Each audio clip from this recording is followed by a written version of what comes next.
Hi, I'm Simon Lipkin. Thank you for watching Theatre News. Theatre News. How do I do the N? No, I can't.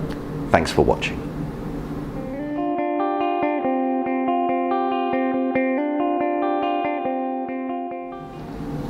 Simon Lipkin, Hello. Nice to meet you. Thank you very much. Lovely to meet you.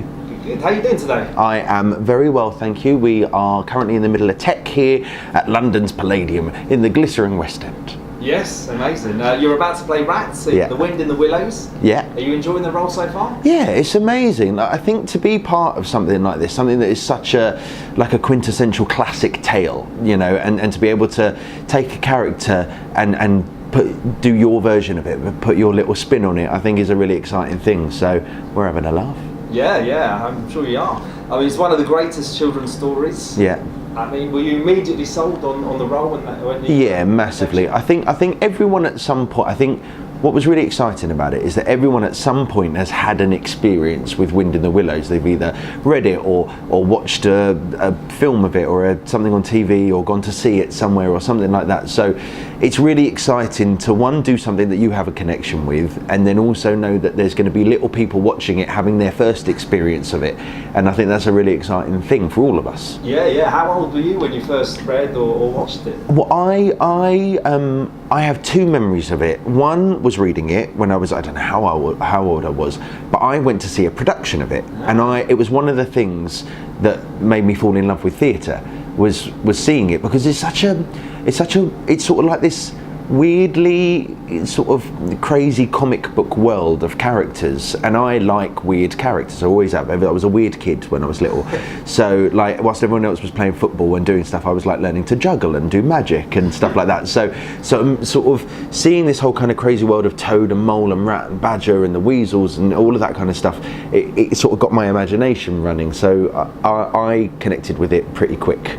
Who was your favourite character at the time? Well, I should say Rat because that's who I'm playing, but really it's Toad, isn't it? I mean, Toad's the best. He's such a. I think the joy of it is that he's such a kook, and he is a little bit selfish, and he is a little bit kind of gets crazy and swept away with things, but he is so lovable, and everything is done from love, and I think that's a beautiful overriding message of the whole thing, is that love and friendship and all of these things that kind of come together to make this crazy world of people that come from all different walks of life but can all be together and be the tightest group of friends that you can think of. And I think that's one of the beautiful sort of messages of it. And with what we're doing, Julian Fellowes, in his readaptation of the book, I think he's kind of put a really new spin on it. He's been so true to it, because that's what he's brilliant at, is kind of taking something and making it so true to what it originally was, but then making it completely fresh and modern for a new set of eyes. Yeah. And you're working with a great cast: Rufus Hound, McDermott, Denise Welsh, Gary Wilmot. Yeah. How does everyone get on? Yeah, well, obviously you kind of walk into a room like that and you sort of think, oh, I'm out of my depth here. Like, these are all really good people, which is a nice thing to think, I think, because it makes you raise your game. Ladies and gentlemen, could I have all cast from Wind In The Willows and start getting into costumes and mics and wigs as required for the top of the open road? In case you don't need to get in the front, you can change to your next costume. Now, starting at the top of the open road and going onwards from there. Thank you. Thank you. We're going to need to. No, I'm joking. Carry on. I mean, how do you research a character like Mole? Okay, so Rat. So Rat, sorry. That's all right. We're all the same. We've all got tails and noses. It's fine. I sat and watched 45 minutes of water rats moving around, and then so you kind of watch them, and you don't really. I think the whole point of it is that if we try and play literal animals on stage, it's weird, it's kind of cliched. Whereas if we are who we are, representing the spirit of these animals, then it works, because as an audience, you've got something to connect to and something to grab hold of. So I've got a tail and I've got ears and things like that, but I'm still in sort of normal human clothing kind of thing. They're just these little things. So like water rats really lead from their head and they scratch a lot. But if I do this on stage, it looks weird. So rather than doing that, I might just give myself a little scratch somewhere else. But it gives the vibe of that animal without literally being on all fours playing an animal, you know? Yeah, and your greatest challenge in the role so far? Well, I've got to, I don't know how much I'm allowed to give away. I've got to All of it. No.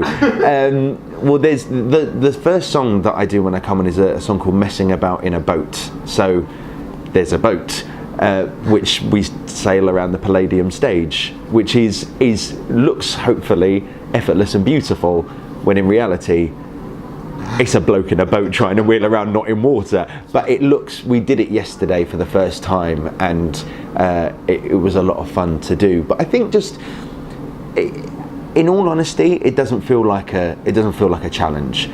Especially with the team, with you got Styles and Drew, who have written the music, Julian Fellows, who's written the book, Rachel Kavanagh directing. It's such a strong team, and I think people often come and see shows and they talk about the cast, and they do talk about the music and all of that stuff. But you can only be as good as the people that are giving you all the material to work with and directing you. And we have got such an incredible team, and they really have pulled out all of the stops to try and make, I think, what will be a really exciting show for people from 6 to 60. Wow, warning, cliched line.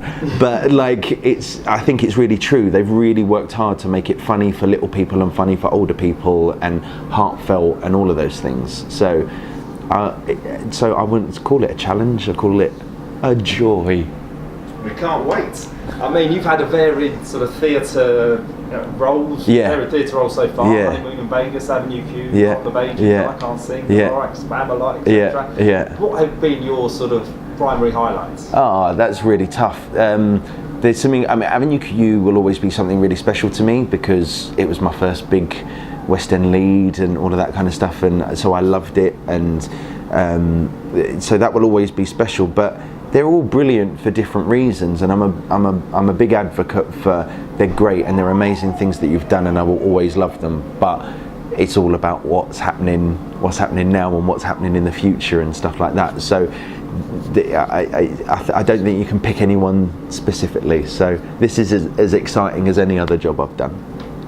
You've had several TV roles as well. Yeah. Amazing World, The Gamble, Doctor Who, The Bill, Casualty. Yeah. Are you happiest on stage or behind the camera? Do you know what? I kind of like to have a little mix of it. Do you know what I mean? Like, it's really nice because they're so different.